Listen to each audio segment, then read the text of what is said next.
नमस्कार।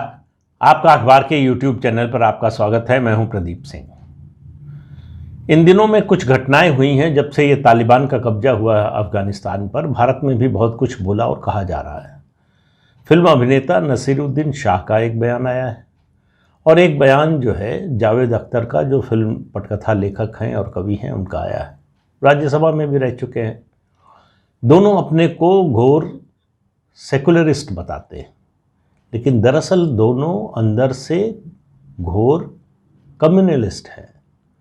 ये सांप्रदायिक लोग हैं जिन्होंने धर्मनिरपेक्षता का चोला ओढ़ रखा है।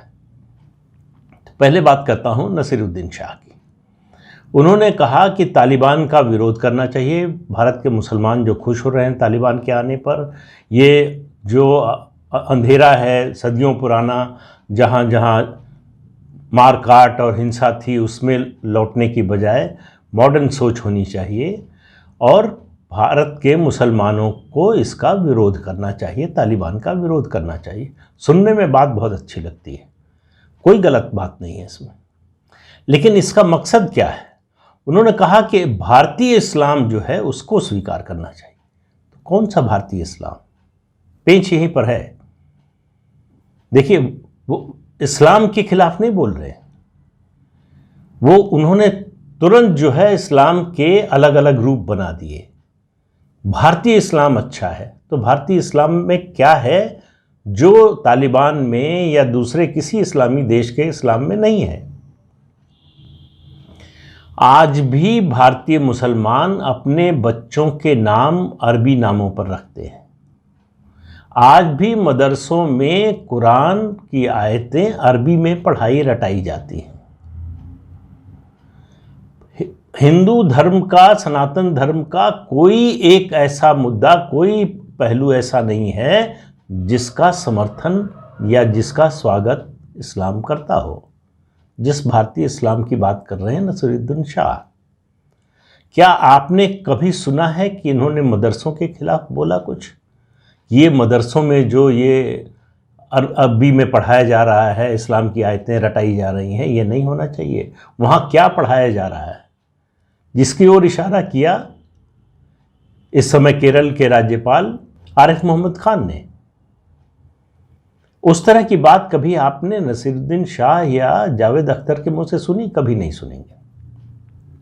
सीए आया तो इसको भारतीय मुसलमानों के खिलाफ, जिसमें भारतीय मुसलमानों के खिलाफ कुछ है नहीं, उससे कोई वास्ता नहीं है, उसको भारतीय मुसलमानों के खिलाफ बताने में ये लोग पीछे नहीं रहे। इन्होंने कभी लफ्ज़ जिहाद का बल्कि विरोध तो छोड़िए, एक तरह से समर्थन करते हैं। लफ्ज़ जिहाद के खिलाफ जब धर्म परिवर्तन का कानून बनाया उत्तर प्रदेश की सरकार ने, योगी आदित्यनाथ की सरकार ने, तो उसका विरोध किया। और आप देखिए कि धर्म परिवर्तन अच्छा है, वो इनके हिसाब से धर्म परिवर्तन कराना ये भारतीय इस्लाम है, इसमें कोई बुराई नहीं। लड़कियों को धोखा देकर, छद्म वेश बनाकर उनको फंसाना, फिर शादी करना, उसके बाद धर्म परिवर्तन कराना। शादी से पहले ही धर्म परिवर्तन होता है, क्योंकि इस्लाम चाहे तालिबान का हो चाहे हिंदुस्तान का हो, वो कहता है कि गैर धार्मिक विवाह प्रतिबंधित है, वर्जित है इस्लाम में। जो दो स्त्री पुरुष हैं जिनकी शादी होने जा रही है, उनका इस्लाम में यकीन होना ज़रूरी है, यानी उनका मुसलमान होना ज़रूरी है। इसमें कोई फ़र्क नहीं हो चाहे तालिबान का इस्लाम हो चाहे भारत का इस्लाम हो। और जब से ये कानून बना है, उत्तर प्रदेश में बना, उसके बाद कई और राज्यों ने बनाया, 9 में से 7 लड़कियों ने मजिस्ट्रेट के सामने जो बयान दिया है उसमें कहा है कि हमारे साथ धोखा हुआ है। तो आप देखिए कितने बड़े पैमाने पर किस तरह से चल रहा था। उसके खिलाफ इन लोगों की आवाज़ आपने कभी नहीं सुनी होगी और कभी सुनेंगे भी नहीं।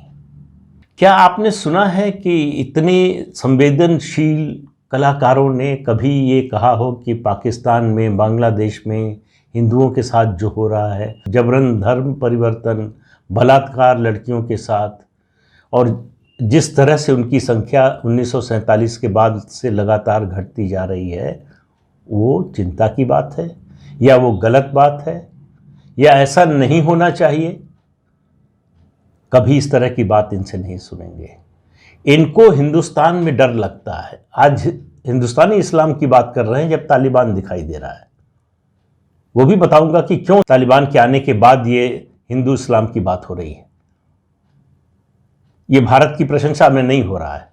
देखिए, ये जो लोग हैं इनकी हमेशा कोशिश ये रहती है ये बताने की, ये दिखाने की कि हिंदू और मुसलमान अलग है। ये सार्वजनिक रूप से कुछ भी बोलते रहें। ये कभी नहीं चाहते कि दोनों कौमें एक साथ मिलकर रहें। मैं आपको दो उदाहरण देता हूँ। एक अभी विक्रम संपत की किताब आई है। किताब उनकी स्वतंत्र वीर सावरकर पर आई थी पहले, उसका पहला हिस्सा आया था। अभी हाल ही में जो है कुछ दिन पहले दूसरा भाग आया। उसमें एक घटना का जिक्र किया उन्होंने। 1925 में मौलाना शौकत अली वीर सावरकर से मिलने गए। काफ़ी लंबी बातचीत हुई। उनसे ये कहा, लबोलुआब बातचीत का ये था कि उनसे वीर सावरकर से ये कहा कि आप हिंदुओं को संगठित करना छोड़ दीजिए। उन्होंने पूछा क्यों? तो जवाब मिला कि आप हिंदुओं को संगठित कर रहे हैं, इससे हिंदू और मुस्लिम एकता में बाधा आ रही है, दोनों अलग हो रहे हैं। वीर सावरकर ने कहा कि आप जिस दिन खिलाफत आंदोलन, ऑल उलेमा आंदोलन जो है इसको छोड़ देंगे, मुसलमानों को संगठित करना छोड़ देंगे, उसी दिन मैं हिंदुओं को संगठित करना छोड़ दूं। मौलाना आग बबूला हो गए, नाराज होकर वहां से निकल आए। अब आप देखिए, सोच का अंतर देखिए। वीर सावरकर ने ये नहीं कहा कि मैं कभी ऐसा नहीं करूंगा। उन्होंने कहा कि आप कीजिए, मैं भी करूंगा। अगर इससे हिंदू मुसलमान दूर होते हैं तो दोनों के करने से होते हैं। दूसरा उदाहरण देता हूं। 1930 में लंदन में राउंड टेबल कॉन्फ्रेंस हुई। उसमें मोहम्मद अली ने क्या कहा, ये सुनना जानना आपके लिए बहुत ज़रूरी है। 3-4 लाइनें हैं, अंग्रेज़ी में है, वो पढ़कर सुनाता हूँ, फिर उसका अनुवाद भी बताता हूँ। I have a culture, a polity, an outlook of life, a complete synthesis which is Islam, where God commands, I am a Muslim first, I am a Muslim second, and I am a Muslim last, and nothing but Muslim. If you ask me to enter your country by leaving that synthesis, मतलब इस्लाम, that polity, that culture, I will not do this. मतलब हमारी जो संस्कृति है, हमारी जो राजनीति है, हमारी जो सोच है जीवन के प्रति, उन सब का सिंथेसिस मतलब एक निचोड़ है, वो है इस्लाम। और मैं पहले, बाद में, आखिर में और हर हाल में सिर्फ और सिर्फ मुसलमान हूँ। और अगर आप ये कहेंगे कि मैं इन चीज़ों को छोड़ दूं तो मैं इसको छोड़ने के लिए तैयार नहीं हूं। ये मानसिकता के साथ मतलब कैसे हिम्मत होती है, कैसे साहस होता है इन लोगों का बोलने का, इस मानसिकता के साथ गंगा जमुनी तहजीब की बात करते हैं। गंगा जमुनी तहजीब के बारे में मैं पहले भी जिक्र कर चुका हूँ, फिर से कर रहा हूँ। गंगा जमुनी तहजीब अगर भारत में रही होती तो भारत का बंटवारा नहीं होता। बंटवारे के समय तर्क जो सबसे बड़ा दिया गया वो ये कि हिंदू और मुसलमान दो अलग अलग कौमें हैं जिनका सब कुछ अलग है और दोनों एक साथ रह ही नहीं सकते, इसलिए मुसलमानों के लिए अलग देश चाहिए। अब देश का दुर्भाग्य ये कि जिन लोगों ने ये मांग की, सबसे आगे बढ़ चढ़कर जिन लोगों ने कहा कि पाकिस्तान बनना चाहिए, मुसलमानों के लिए अलग देश बनना चाहिए, उनमें से ज़्यादातर सब लोग जो है वो भारत में रह गए। और जिन लोगों ने इसका समर्थन नहीं किया वो पाकिस्तान में चले गए। और क्यों हुआ ऐसा? क्यों उन लोगों ने नहीं कहा अलग देश की मांग की? क्योंकि ज़्यादातर उन इलाकों के लोग थे जहां मुस्लिम मेजॉरिटी थी। जहां हिंदू मेजॉरिटी थी वहां के मुसलमान अलग देश की मांग कर रहे थे, लेकिन जब अलग देश बना तो यहीं रह गए। उसके बाद उनकी उनकी निष्ठा पर जब सवाल उठने लगा तो उन्होंने कहा कि हमारी निष्ठा पर क्यों सवाल उठाया जाता है, हम देशभक्त हैं। तो अक्टूबर 1947 में लखनऊ के झंडेवाला पार्क में सरदार पटेल की एक जनसभा थी, उसमें उन्होंने इस मुद्दे को उठाया।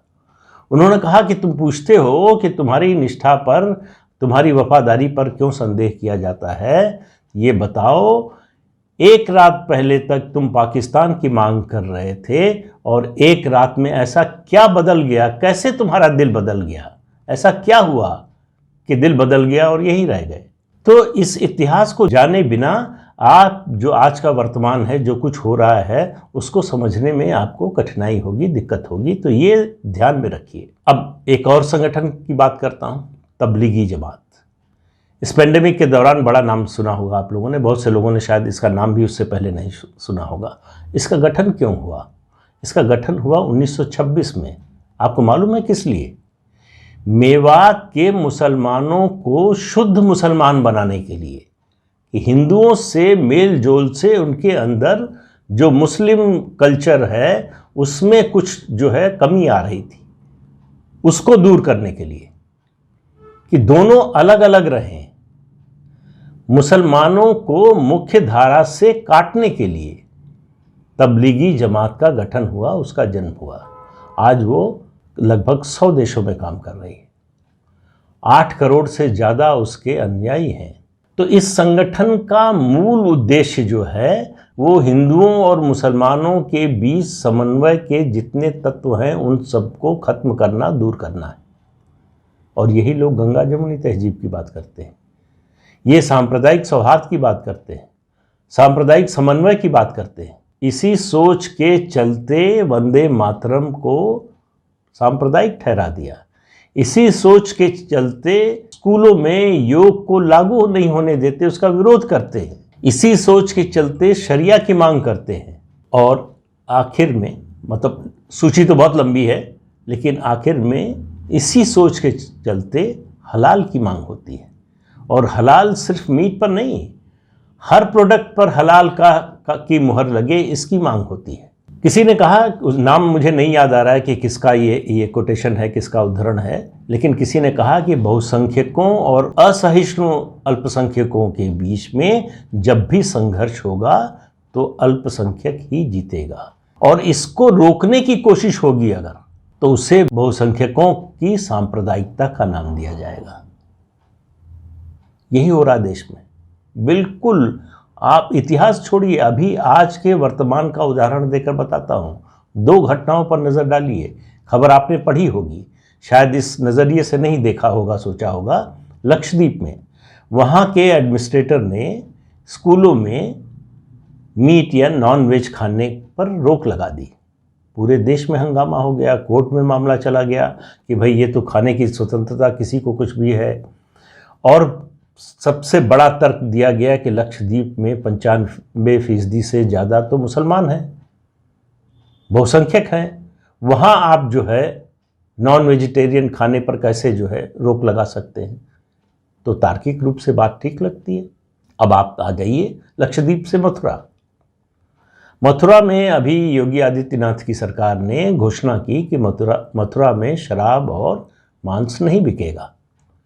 फिर हंगामा हुआ। उन्हीं लोगों ने जिन्होंने लक्षद्वीप में हंगामा किया था, वही मथुरा में हंगामा कर रहे हैं, कह रहे हैं कि यहाँ तो मुसलमान अल्पसंख्यक है, उसकी भावना का कैसे आप अनादर कर सकते हैं। तो एक जगह तर्क दिया कि बहुसंख्यक है इसलिए उसकी भावना का आदर कीजिए, दूसरी जगह दिया तर्क कि ये अल्पसंख्यक है इसलिए दीजिए। अब आप देखिए किस तरह का खेल चलता है। चित भी मेरी, पट भी मेरी और अंटा मेरे बाप का, वो हिसाब चल रहा है। इस तरह से तर्क दिए जाते हैं, ऐसे तर्क गढ़े जाते हैं कि प्रथम दृष्टया आपको लगे कि ये बड़ी तार्किक बात कही जा रही है, लेकिन उसके पीछे का मकसद देखिए, नीयत देखिए, तब आपको समझ में आएगा कि दरअसल ये हो क्या रहा है।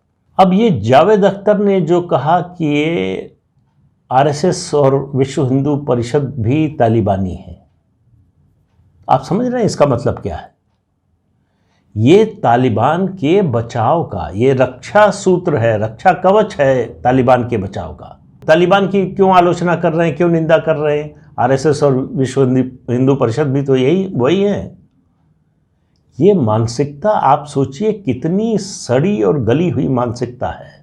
आरएसएस की तुलना तालिबान से करना कोई बीमार दिमाग का आदमी कर सकता है, जिसमें थोड़ी भी समझ होगी, थोड़ी भी संवेदना होगी, जिसमें थोड़ी भी देश की चिंता होगी, जिसमें थोड़ी भी राष्ट्र के प्रति प्रेम की भावना होगी, वो ऐसी बात सोच भी नहीं सकता, बोलना तो बहुत दूर है।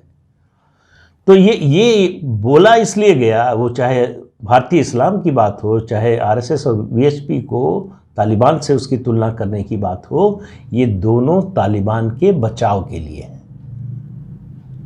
जब जब आप देखिए दुनिया में इस्लामी आतंकवाद का जो आतंक बढ़ता है, जब बड़ी घटनाएं आती हैं, तब इस तरह की बात होती है।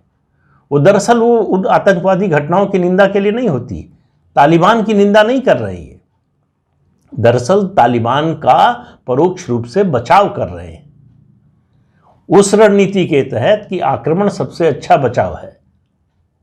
तो तालिबान का बचाव करना है तो आरएसएस और वीएचपी पर हमला करो और बताओ कि वो भी वही है।